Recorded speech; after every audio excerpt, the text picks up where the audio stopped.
என்னை தேடும் இறைவனே, உம்மை நாடி வருகிறேன். என்னை தேடும் இறைவனே, உம்மை நாடி வருகிறேன். இன்றைய தியானத்தின் தலைப்பு நீதிமான்களை அல்ல. வாசிக்க வேண்டிய திருமறை பகுதி மார்க் 2வது அதிகாரம் 13-17 வசனங்கள் வரை. நீதிமான்களை அல்ல, நீதிமான்களை அல்ல, பாவிகளையே மனம் திரும்புகிறதற்கு அழைக்க வந்தேன். மார்க் 2வது அதிகாரம் 17வது வசனம்.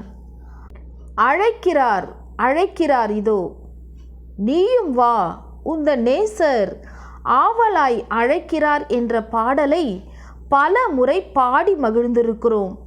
அதில் நீயும் வா என்னும்போது அந்த நீ யார் என்ற கேள்விக்கு பதிலாக ஒவ்வொரு சரணத்திலும் ஓரடி இருப்பதை காணலாம். நோயுள்ள உன்னையே, துன்புறும் நெஞ்சமே, நிந்திக்கும் உன்னையும் என்று ஒவ்வொரு சரணத்திலும் ஒவ்வொரு வரியை சுட்டலாம். உண்மைதான், நோய் துன்பம் வரும்போதெல்லாம் ஆண்டவரை நாடி செல்லுகிறோம்.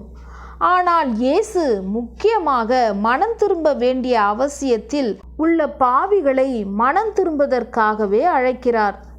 நாம் வாசித்த பகுதியில் மத்தேயு என்ற சீஷனை கிறிஸ்து அழைத்த சம்பவத்தில் ஆயக்காரனும் பாவியுமான அவன் அவரை தன் வீட்டிற்கு அழைத்து சென்று விருந்தளிக்கிறான்.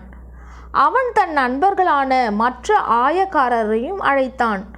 வந்தவர்கள் அனைவரும் மத்தேயுவை போல ஆயக்காரரும் பாவிகளுமாய்த்தான் இருந்திருப்பார்கள். வேத பாரகர் பரிசேயர் பார்வையில் இது சரியானதாக தோன்றவில்லை. அவர்கள் தங்களை தாங்களே நீதிமான்கள் என்று கருதி கொண்டிருப்பவர்கள். அவர்கள் மோசேயின் நியாயப்பிரமாணத்தை படித்து அதன் சாரமான அன்பு, இரக்கம் போன்றவற்றை விட்டுவிட்டு சடங்காச்சாரமான விதிகளை எழுத்துக்கு எழுத்து கடைபிடிப்பவர்கள். அப்படிப்பட்ட நீதிமான்களை நீதிமான்கள் என்று கருதி கொண்டிருப்பவர்களை அல்ல, மனம் திரும்ப விரும்புகிற பாவிகளையே கிறிஸ்து அழைக்கிறார், ஏற்றுக்கொள்கிறார், ரட்சிக்கிறார், ஆசீர்வதிக்கிறார். நாம் எப்படி? பரிசேயர் போன்ற நீதிமான்களா அல்லது இயேசுவிடம் வந்து நீதிமான்களாக விரும்புகிறவர்களா? நான் பாவிதான், ஆனாலும் நீர் வா என்று என்னை அழைத்தீர், என் மீட்பரே வந்தேன். நான் பாவிதான், ஆனாலும் நீர் வா என்று என்னை அழைத்தீர், என் மீட்பரே வந்தேன். நான் பாவிதான், ஆனாலும் நீர் மாசற்ற இரத்தம் சிந்தி நீர் வா என்று என்னை கூப்பிட்டீர், என் மீட்பரே வந்தேன் வந்தேன். நான் பாவிதான்,